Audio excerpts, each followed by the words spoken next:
Amigas e amigos do canal A Mil por Hora com Rodrigo Matar, estamos de luto. O preto que visto hoje, nessa segunda-feira, 2 de outubro, simboliza a perda, simboliza a tristeza por a gente ver partir um dos maiores nomes da história do automobilismo brasileiro. Esse cara era tão grande que fez parte de uma lista da Autosport inglesa, a Bíblia do automobilismo internacional na Europa e também no idioma inglês, em que foram elencados os 50 maiores pilotos de todos os tempos que não passaram pela Fórmula 1. Dentre os nomes do hall estavam Sebastian Loeb, Sebastian Ogier, Valentino Rossi, Giacomo Agostini e Tom Christensen, só para começo de conversa. E 2 pilotos brasileiros. Um deles, Gil de Ferran, o bicampeão da kart e campeão da Indy 500 em 2003. O outro, o passarinho voou. Morreu Bird Clemente, aos 85 anos de idade. O antigo piloto, nascido em 23 de dezembro de 1937, não resistiu a complicações decorrentes de uma infecção e partiu na noite deste domingo, ontem, 1º de outubro. Bird Clemente é uma personagem icônica, histórica e incrível, de uma história rica em histórias do automobilismo brasileiro, que poucas vezes são preservadas, que poucas vezes são compartilhadas, que poucas vezes são lembradas e que poucas vezes são guardadas. O esporte brasileiro, ele praticamente, exceto o futebol, ele não tem memória e não tem história.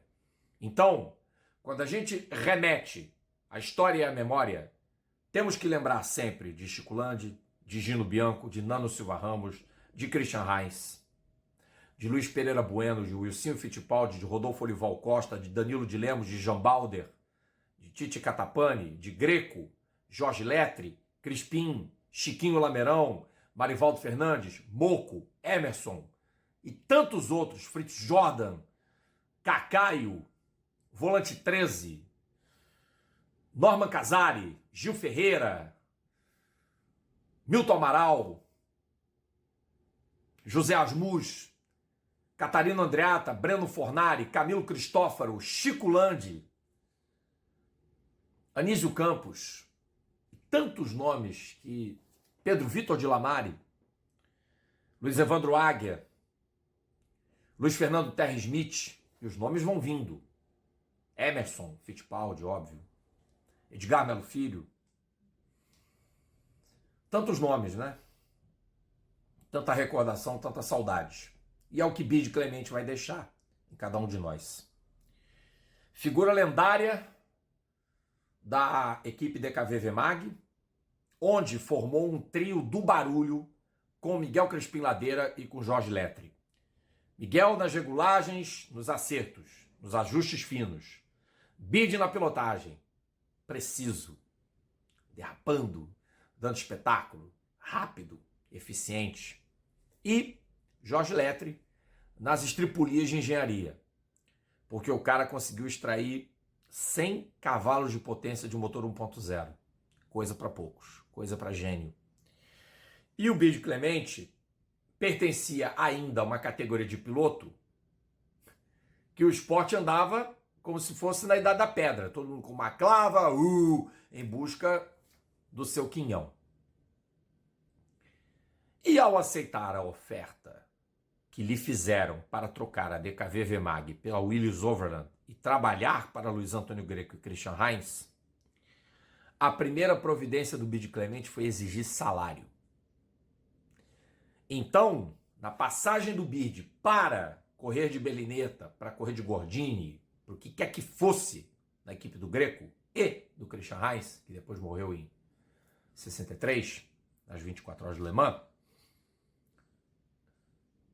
o Bird Clemente foi o primeiro que exigiu ganhar para correr no Brasil.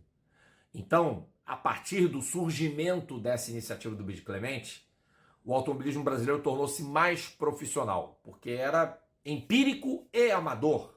Por isso falei que ele ainda pertencia ao tempo da Idade da Pedra, quando o Bird Clemente nos tira da Idade da Pedra e obriga as fábricas a investir em automobilismo. Isso foi o mais importante, porque o Greco comprou o barulho do Bid Clemente, o Christian Heinz, também comprou esse barulho. E fizeram da Willys a equipe mais profissional do país, até a absorção da estrutura pela Ford. E o Luiz Antônio Greco ter seguido com a estrutura Greco Mercantil Finasa Ford até meados dos anos 70, quando as importações rarearam, quando acabou a categoria Turismo Especial Divisão 3, e isso o Bid Clemente já tinha desistido, inclusive, de guiar carro de competição. No fim do campeonato de 73, no fim do ano de 73, depois de o Greco ter preparado com o esmero de sempre, o Maverick para ele e para o Nilson Clemente ganharem as 1000 milhas. E Bid vencera as 25 horas de Interlagos, ganhou as 24 horas de Interlagos, outras provas de endurance e venceu as 1000 milhas que eram disputadas em provas com 1.609 quilômetros pelo traçado antigo de Interlagos, dava 200 e poucas voltas, e durava pouco mais de 12 horas de prova. E o Bid Clemente anunciou que estava encerrando a sua carreira quando acabou as 1000 milhas de 73. Ou seja, ele tinha 35 anos de idade para 36, quando decidiu dar um ponto final na sua carreira.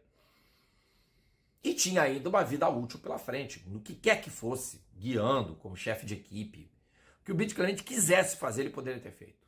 E bem, registre-se. Sabe-se também que o Bid Clemente, ele, pelo estilo dele muito agressivo, mais cuore, mais coração, mais garra, jogando o carro e controlando um power slide, que era alguma coisa que impressionava todo mundo quem via, o estilo de pilotagem do Bid Clemente, sempre derrapando nós quatro. Mas teve um curso de direção ministrado por Piero Taruffi no Brasil, Piero que correu Fórmula 1, correu Le Mans também. O Piero não teria gostado do estilo do Bid Clemente de guiar. O estilo era demasiadamente agressivo, na opinião do Piero Taruffi. Mas o Bid Clemente conseguia, apesar desse estilo ultra agressivo, ser eficiente em guiar corridas. E ele tem vitórias lendárias, como uma em Alpinar, no circuito Vitor Borrá Fabrini, naquela localidade uruguaia. E outros circuitos por toda a América e pelo Brasil. O Bid foi a Van La Lettre, influenciou uma geração, ou as gerações que vieram a seguir dele, e foi um baita de um referencial. Quem acompanhou automobilismo no Brasil nos anos 50, 60 até meados dos anos 70, vai saber ao que me refiro, porque o Bid Clemente ele era de uma escola romântica e também o esporte não era tão lucrativo quanto hoje, ou cobrava tanto dinheiro de patrocínio como cobra hoje. Isso depende muito do campeonato também aqui no Brasil. E o Bid era, além de tudo, um impagável contador de histórias. Tem causos incríveis, risadas, tantas coisas que o Bid fez para e pelo esporte no Brasil, que homenageá-lo aqui é muito pouco. Vocês em casa rezem uma prece por ele. Vocês em casa chorem, se vocês quiserem chorar. Porque nunca é fácil quando a gente tem que falar da morte e do desaparecimento de pessoas que nos são muito caras dentro da profissão e também da modalidade que, por exemplo, eu escolhi me envolver, que foi o automobilismo. Então, para mim, me dói ver o automobilismo nacional restrito apenas e tão somente às pistas onde a Stock Car tem andado, 5, 6 no máximo, de não haver um incentivo para o fomento no Nordeste, e principalmente não temos Rio e nem Curitiba. Quanto menos praças, os pilotos não conseguem se desenvolver. É um dilema muito grande, eu sei. Talvez soe utópico dizer que o Bid Clemente está sendo lembrado aqui só porque nós estamos falando lá, porque está servindo para dar lição de moral em como gerenciar o automobilismo nacional. Não, nada disso. A gente só quer exaltar uma figura, um nome que entraram para a história, que depois da Willys e da DKV VMAG, o cara andou de Cinca, andou de Opala e andou de Maverick. Aliás, para quem não sabe, o Bid Clemente estabeleceu com o Opala 4 portas, que depois ele vendeu para o Pedrinho Carneiro Pereira, que também em breve será tema de TBT aqui, 9.000 por hora com o Rodrigo Matar, vendeu o Opala, que o próprio Bird